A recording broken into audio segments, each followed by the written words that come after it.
Estamos viendo toda una serie de un estudio maravilloso que es del libro de Ruth. Yo sé que a todos nos gustan las novelas y esta es una novela que está en la palabra de Dios que es preciosa, muy hermosa. Y hemos llamado a esta novela El amor y la fe en tiempos del hambre. Y hoy vamos a ver el segundo capítulo o la segunda parte de esta novela.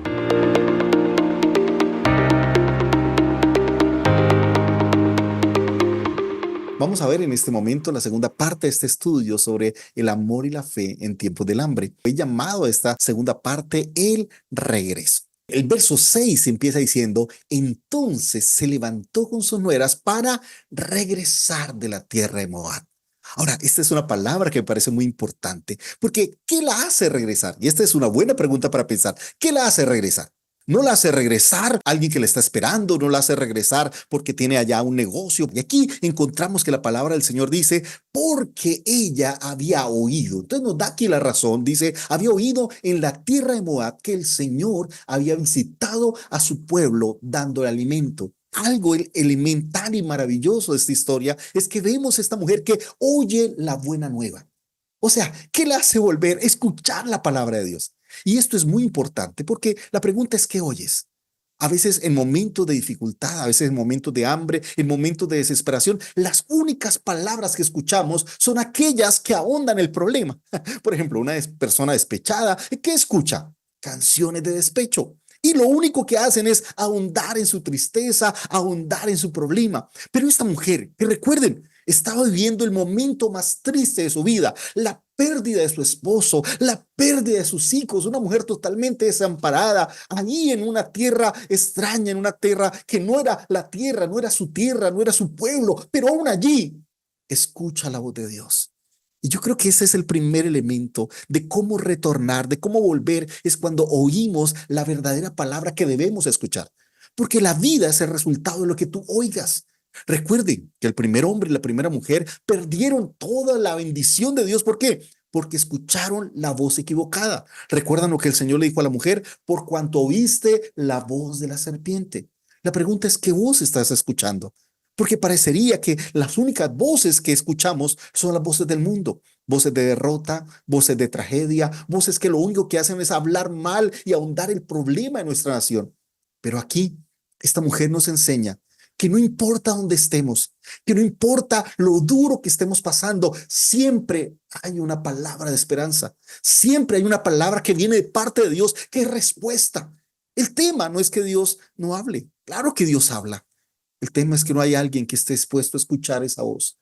Por eso, si podríamos aplicar en este momento este principio maravilloso es, ¿qué voz estás escuchando?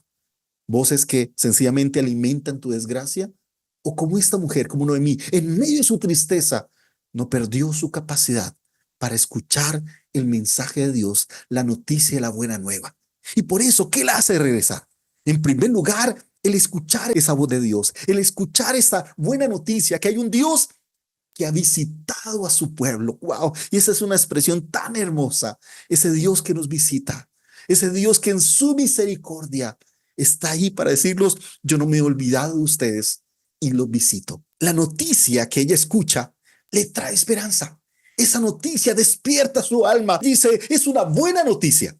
Ahora, no porque le está esperando una bendición, no porque le dijeron, se ganó la lotería, o hay un marido esperando por ti, o hay un hombre que te pregunta. No, no, no, no. Ella solamente escucha que Dios ha visitado su pueblo.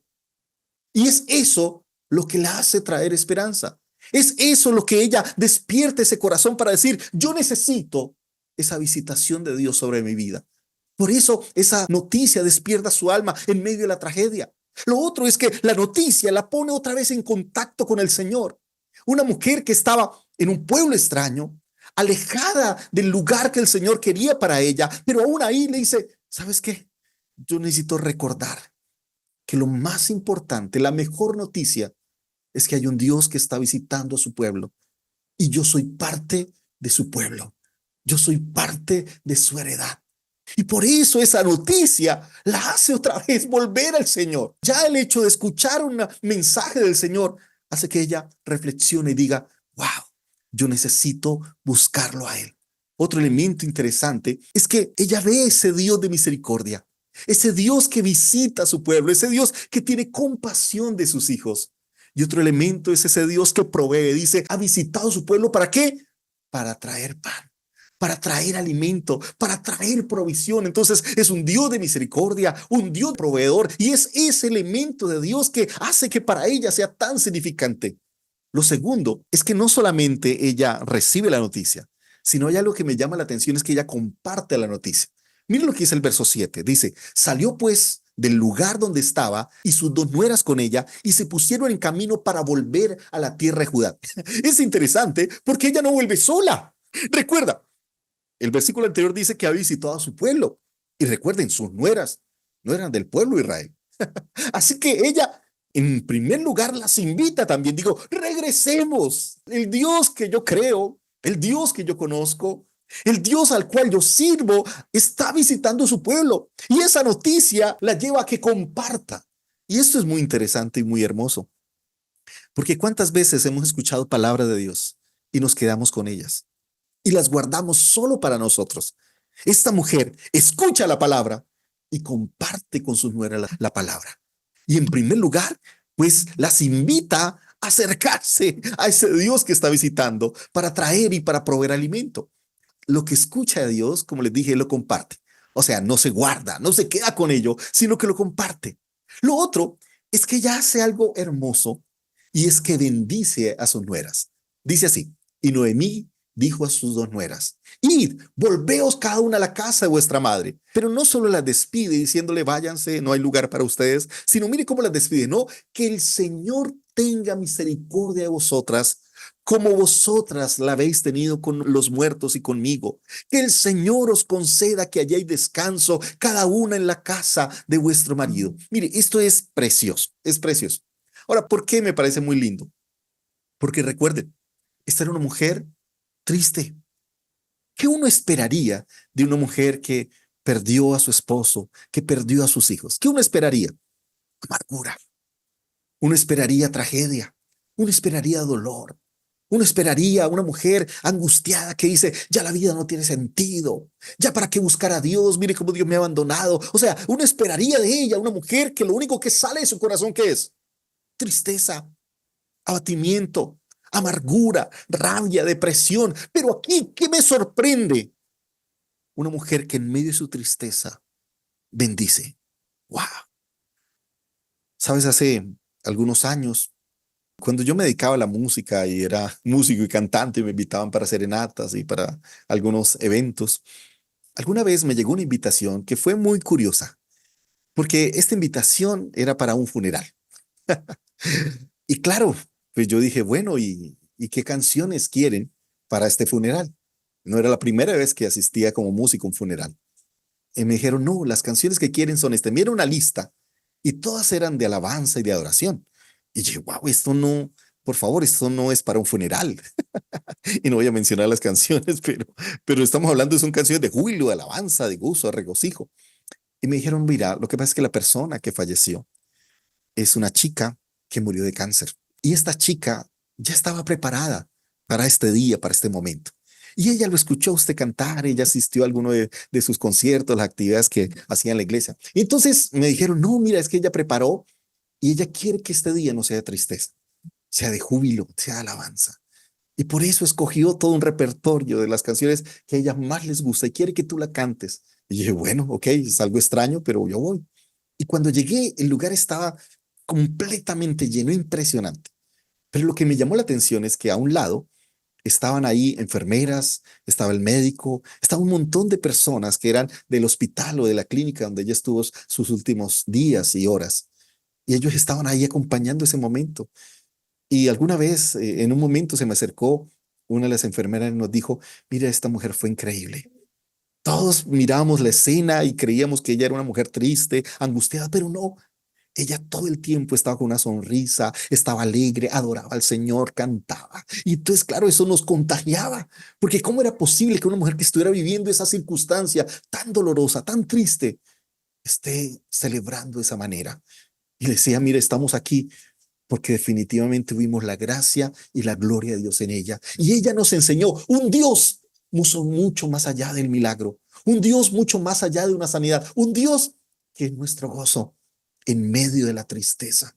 Y ellos no eran cristianos, Pero estaban diciendo, mire, ese Dios de esa niña, ese Dios de esa muchacha, wow, nos ha cambiado la vida.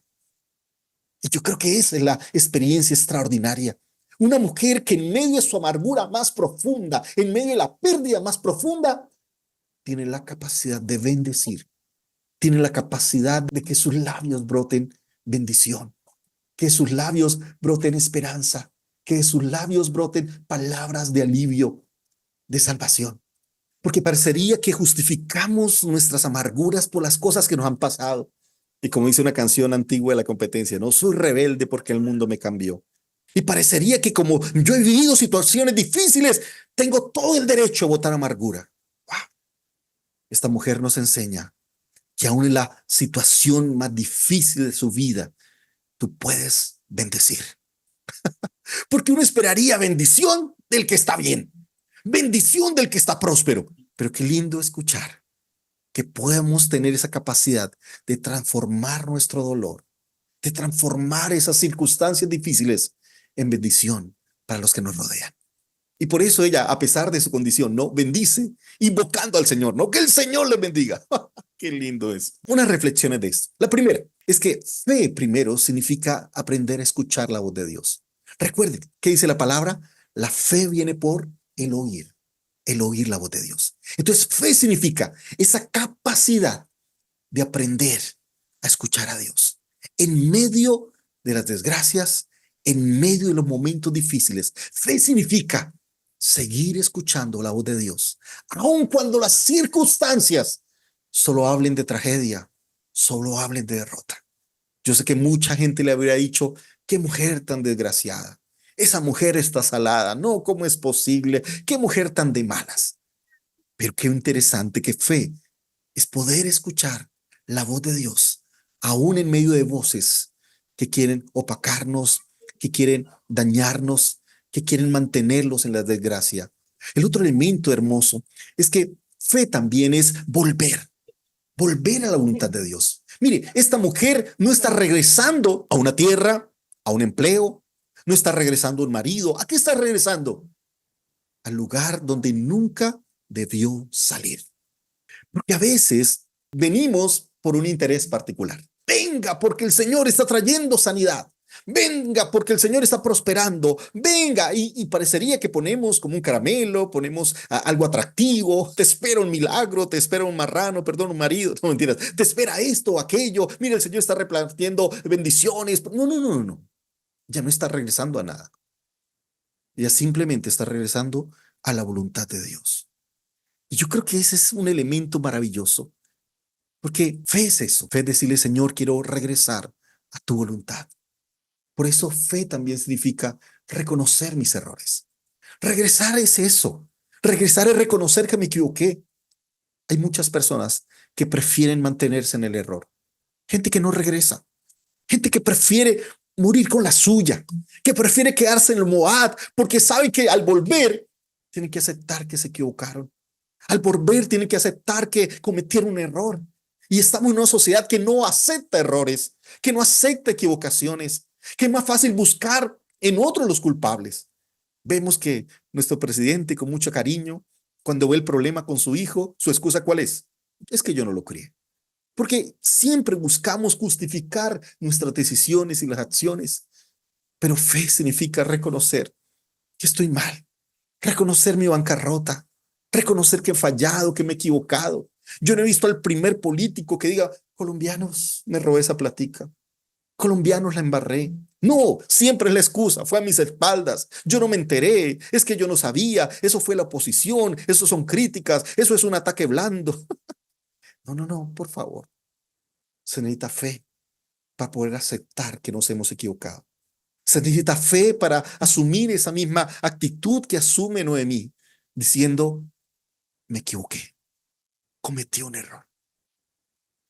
Créanme que para eso necesitamos fe, para deshacer el orgullo, esa prepotencia de creer que somos perfectos, que nunca fallamos, que nunca nos equivocamos. Y por eso fe es venir ante Dios a decirle, Señor, la embarré. Señor, reconozco que he pecado contra el cielo y contra ti, como dijo el hijo pródigo. Señor, necesito volver a tus brazos y reconocer mi pecado. Por eso, porque David era conforme al corazón de Dios. Porque tal vez, a diferencia de muchas personas, tenía la capacidad de aceptar.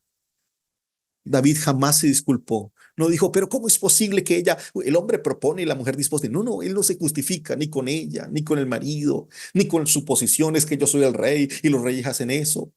Tampoco está diciendo, no, es que tenía un problema familiar, es que la noche oscura, la vaca negra, y yo que no veo, es que tantas curvas y yo sin freno. No, no, no. Si tú ves el Salmo 51, es una confesión personal. Señor, es por mi pecado, mi pecado. Por eso necesitamos fe para poder venir delante de Dios. ¿Sabes qué? Esa fe la necesitamos en la iglesia. Siempre que hablamos de arrepentimiento, ¿en quién estamos pensando? En el inconverso. Pero ¿qué decía Juan? El que diga que no ha cometido pecado es mentiroso. Hace a Dios mentiroso y la verdad no está en él. Pero si confesamos nuestros pecados, Él es fiel y justo. ¡Wow! ¿Cuánta fe necesitamos para, como Noemí, reconocer nuestros errores? Ahora, pero aquí ella también toma unas decisiones. La primera decisión es regresar y la segunda es despedir. Y esto es interesante, porque ella ya no está pensando solo en ella. Ella dice, listo, yo regreso, pero eso está bien para mí, pero no es lo mejor para mis nueras. Por eso decide dos cosas. Primero, regresar, pero la segunda decisión que toma es despedir. ¿Por qué despide? Y esto es muy interesante, los argumentos que ella da. Porque le dice, mire, en primer lugar, yo no tengo nada. Ella reconoce ahí la ausencia total de algún recurso, de algo atractivo para sus nueras. El verso 11 dice, pero Noemí dijo, volveos, hijas mías, ¿por qué queréis estar conmigo? ¿Acaso aún tengo hijos en mis entrañas para que sean vuestros hijos? O sea, lo que le está diciendo es, mira, no tengo nada para darles, no soy atractiva, yo no soy un negocio para ustedes. En primer lugar, reconoce que sus manos están vacías. En segundo lugar, y esto es muy interesante, no solamente muestra su ausencia total, sino la realidad que es contundente. Ella dice, yo soy demasiado vieja. Esto es impresionante. Se necesita mucha fe. Esto que voy a decir va a sonar feo y me van a mirar mal. Pero fe para reconocer la edad, porque todos nos sentimos jóvenes. Generalmente cuando alguien no fallece, ¿cuántos años tenía? No, tenía 60. Jovencito. Eso depende de quién lo dice, ¿no? Porque para uno, todos los que sean menores que uno son jovencitos. A veces el tema de la edad es relativa, ¿ok?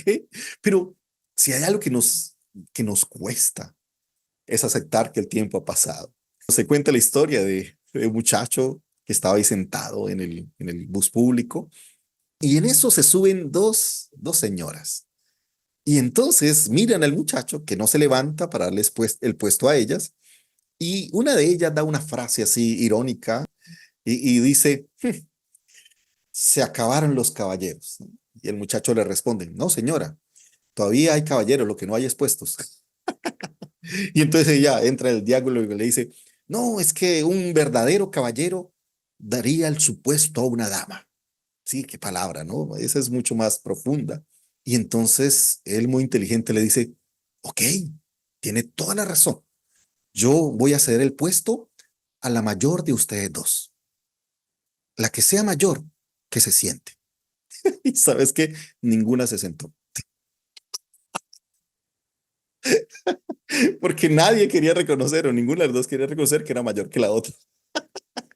A donde quiero ir es que se necesita fe para reconocer mis limitaciones, porque a veces nos sentimos superhéroes y tenemos ese, no sé si llamaría complejo o utopía de sentirnos superhéroes.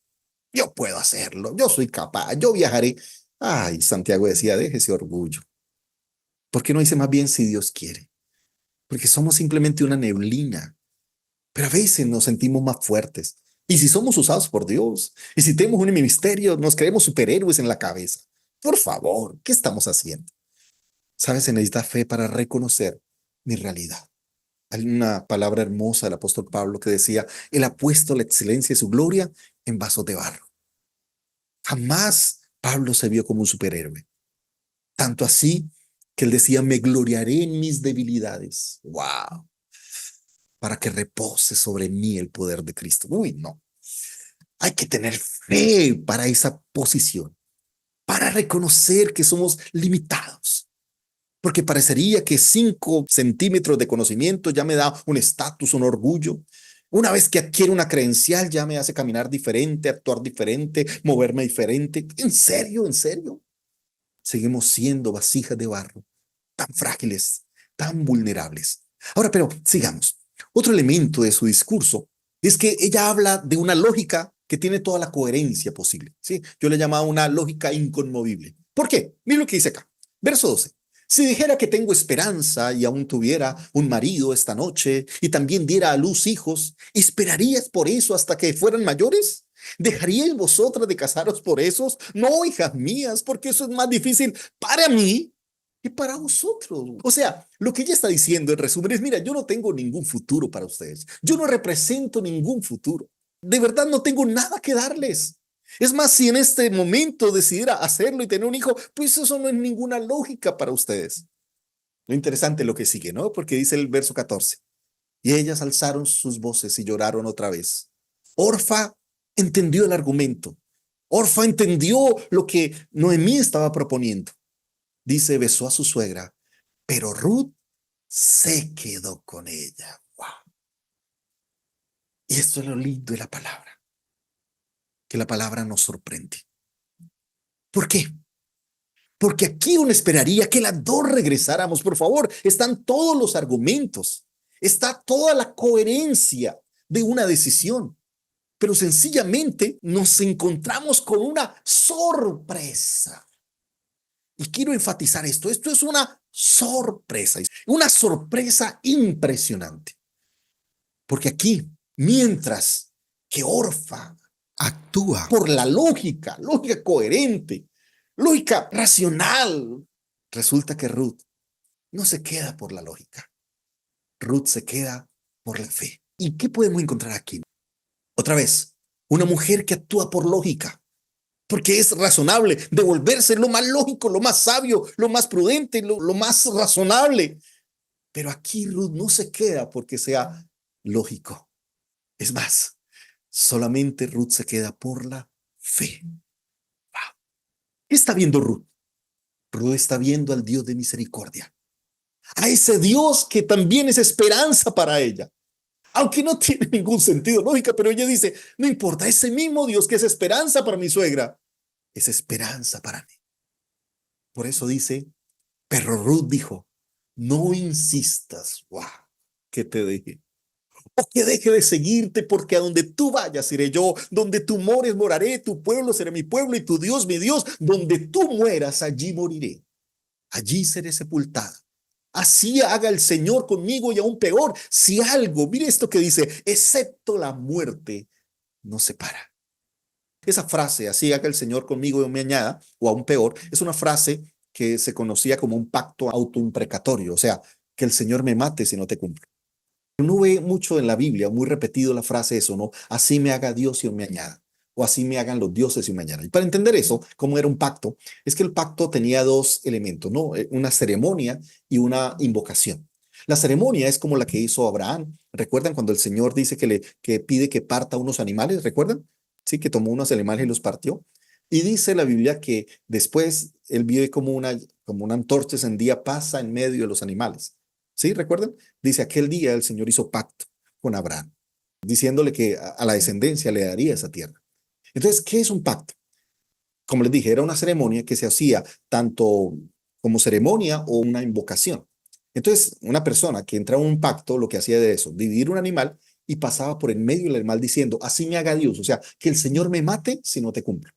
Se llama autoimprecatorio, como declarar la muerte sobre sí mismo si no cumple. Eso se llama un pacto que no lo mueve nadie. Por eso el versículo 18 dice, al ver Noemí que Ruth estaba, ¿qué? Decidida a ir con ella, que dice, no le insistió más. No es más, sino más. ¿Qué aprendemos acá, no? Ruth, en vez de dejar, prefiere, ¿qué?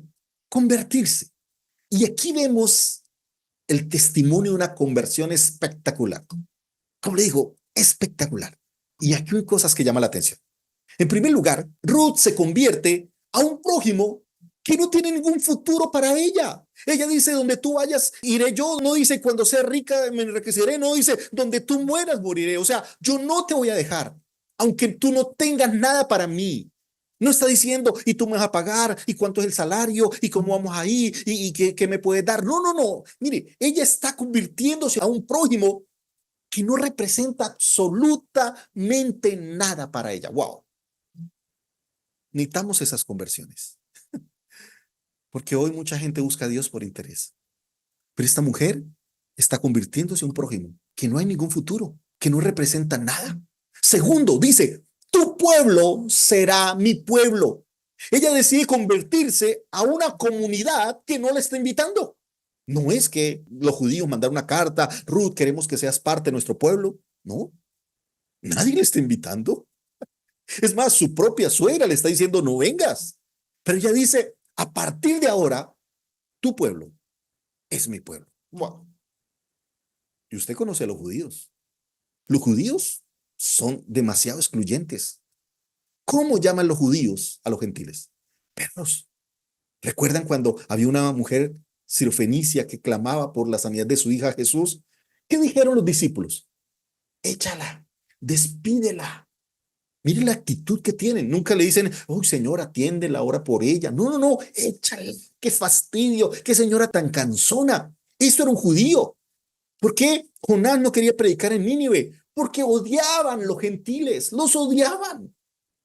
Entonces, el pueblo judío es un pueblo fácil. Yo sé que hoy está de moda los judaizantes, ¿no? Los que se autoperciben judíos. Y como hay gente que se percibe un montón de cosas. Entonces, yo me autopercibo judío. ¿Nació allá? No. ¿Tiene la nacionalidad judía? No. Pero otra vez, ahí tiene un problema, tienen que leer Gálatas, pero bueno, déjelo así. Muchas veces no pensamos en esas palabras, ¿no? Se está convirtiendo a un prójimo que no representa nada. Segundo, a un pueblo que no le está invitando. El tercer elemento que me llama la atención es que se está convirtiendo a un Dios que de a oídas conoce. Por eso dice, y tu Dios será mi Dios. Uf, qué palabra, por favor, qué palabra. Porque es que hoy nosotros predicamos y le hablamos, ¿no? A la gente, mire, el Señor lo está buscando, ven, acepta. Y aquí esta mujer se está convirtiendo sin ninguna invitación. Es más, se convierte después de que le están echando. Nadie le está diciendo, venga, nadie le está diciendo, oye, mire las bondades del pueblo de Israel, es el pueblo de Dios, venga para acá. No, no le están convenciendo. Es más, el argumento es, váyase. Esto no tiene ningún sentido. Pero aquí Ruth entiende que no se trata de si le invitan o la invitan. Se trata que a partir de ahora ese es su meta y su camino. Ha decidido por ese Dios que conocía a través de su suegra, pero dice, quiero que ese Dios a partir de ahora es mi Dios. Y ese pueblo es mi pueblo. Y esta prójima que lo único que es atormentada, uno podría decir, pero a ver, Dios le está castigando. ¿Yo cómo voy a ir a ese Dios? Mire, generalmente cuando hay un predicador, ¿no? ¿Cómo pasan los predicadores modernos? Bien vestidos, con relojes de oro, así ostentosos. Y claro, ¿quién no se quiere convertir a ese Dios próspero? Y más de uno pues dice, yo necesito la prosperidad de Carluna, necesito la prosperidad de Antehebel, y claro, eso es lo que yo quiero. Pero no sería atractivo alguien que dice, estoy en lo peor, se murió mi esposo, se murieron mis hijos, alguien quiere seguir a este Dios que yo creo. Eso no es atractivo para nadie. Parecería que hoy el mensaje hay que venderlo con ese marketing. Pero aquí hay una mujer que se convierte no porque hay un interés, no porque Noemí significa un ejemplo de prosperidad, de bendición, de cómo el Señor sana, prospera. No, no, no. Ella tiene una conversión 100% genuina. Y esto sí que es un mensaje para hoy en día. Porque mucha gente va detrás del interés, de la prosperidad, de la abundancia. Pero Ruth nos muestra lo que es una verdadera conversión. Permítame dar algunos elementos al final. Es que Ruth no busca nada para sí. No estaba buscando un beneficio personal. Por eso permítame terminar con unas reflexiones. La primera, la razón de la fe no debe ser el interés, sino la conversión. Si tú vienes a Dios por una casa, por un carro, por una prosperidad. ¡Wow! ¿Qué tan genuina es tu conversión? ¿Qué pasa el día que Dios no responda a tu petición? ¿Qué pasa el día que, como a Pablo, el Señor le diga, no me pidas que te sane de ese aguijón? Bástate de mi gracia. Y yo sé que muchas de las conversiones hoy en día son conversiones interesadas, son conversiones que están motivadas por el interés personal, ya sea detrás de una prosperidad, detrás de una sanidad. Pero necesitamos conversiones como la de Ruth, conversiones genuinas, conversiones motivadas por la fe. ¿Y qué es la fe? La certeza de lo que se espera, la convicción de qué, de lo que no se ve. Ahora, otro elemento interesante es que en la conversión real, los más beneficiados, ¿quiénes son? Los demás. O sea, ¿qué ganaba Ruth con seguir a Noemí? Nada. Pero ¿qué ganaba Noemí con que Ruth la siguiera? Todo. Y eso lo vamos a ver en todo el libro, toda la historia. ¿Quién era el que ganó? Noemí. Ruth no ganaba. Ruth estaba perdiendo, perdía la posibilidad de encontrar un marido en su pueblo o de regresar a su familia, estar protegida. Pero aquí, la que gana, ¿quién es? Noemí. Por eso, en una conversión real, no es qué hay para mí, cómo yo soy beneficiado, sino cómo los demás son beneficiados por esa transformación de Dios. Por eso aquí, ¿quiénes fueron los que ganaron? Los prójimos, justamente los más vulnerables. Esta mujer que estaba desamparada, ahora está ganando ¿qué? Alguien que la acompañe. Por eso, un prójimo vulnerable es aquel que no representa ningún beneficio para mí. Esos son los que ven ganar. Por eso una viuda gana ahora una hija. Una nación gana un nuevo ciudadano y un Dios gana un nuevo adorador. O sea, aquí ¿quién es el que gana? Dios, no nosotros. Y creo que eso tiene que ver con una verdadera conversión en fe. Es cuando no estoy yendo a Dios, mirando a ver cómo Dios me convence, cómo el Señor me atrae, cómo el Señor me da algo. Y mire la frase que decimos, no, acepte a Cristo, ¿no? ¿Cuál acepte? Más bien yo voy a Cristo para pedirle que por su misericordia me acepte a mí, que me ofrezco como sacrificio vivo, santo. No es que Dios se sacrifica para mí, no, yo voy a hacer un sacrificio para Él. Por eso esa es nuestra verdadera oración, presentarnos en sacrificio vivo, santo y agradable a Dios. Por eso la fe y la conversión da un nuevo proyecto de vida. Así que regresar no solamente es un impulso de culpas, sino es un acto de fe. Permítame aplicar y cierro, solo regáleme unos minuticos. El primero, ¿qué voz escuchas en medio de la crisis? ¿Qué voz escuchas en medio de la dificultad? Segundo, para regresar necesitas oír el mensaje del Evangelio. Para regresar necesitas convertirte, pero no convertirte por interés, sino una conversión de fe genuina. Regresar significa reconocer que hemos fallado, reconocer que nos hemos equivocado. Para regresar necesitamos esa fe que viene de parte de Dios. Fe en la misericordia, fe en el perdón de Dios, fe en la provisión de Dios, fe en ese Dios que nos sostiene. Por eso la pregunta es, ¿actúas por lógica o actúas por fe? ¿Cuántas personas simplemente actúan porque hay razonamiento y necesitan tener razones claras? No, no, no. Qué bueno con Ruth, que a pesar que la lógica y la razón era irse, ella decide actuar por fe. Ahora, otro elemento importante es que en la conversión, ¿quiénes son los más beneficiados? Los demás. Es una verdadera conversión donde tu esposo, tu esposa es beneficiado. Tus hijos son beneficiados. La empresa donde trabajas está ahora ganando un empleado que vive los principios de Dios, que refleja a Cristo en su casa, ante sus hijos, que refleja a Cristo en su trabajo.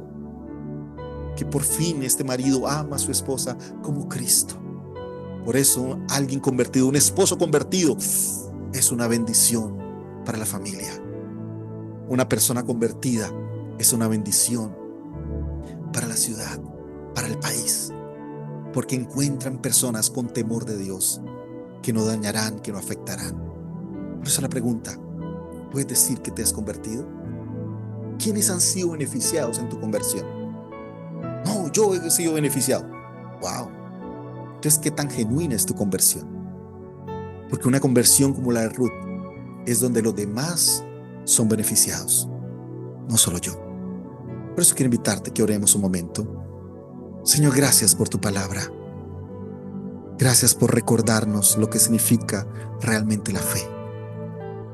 Perdónanos, Señor, por tener una fe que se mueve en intereses, una fe que se mueve en ambiciones personales, pero ayúdanos a tener una fe genuina, así como la fe de Ruth, una fe que no está buscando nada para ella, es una fe que se convierte a ti, que se entrega como sacrificio, que no está buscando su propio interés, su propio beneficio, sino que está aquí para ofrecerse como sacrificio vivo, santo y agradable a ti.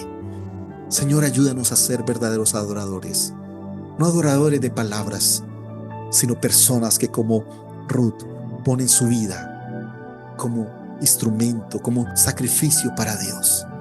Señor, por eso en este mundo de egoísmo, en este mundo de ambiciones, Señor, ayúdanos a ser una iglesia real, una iglesia de fe, una iglesia de conversión genuina.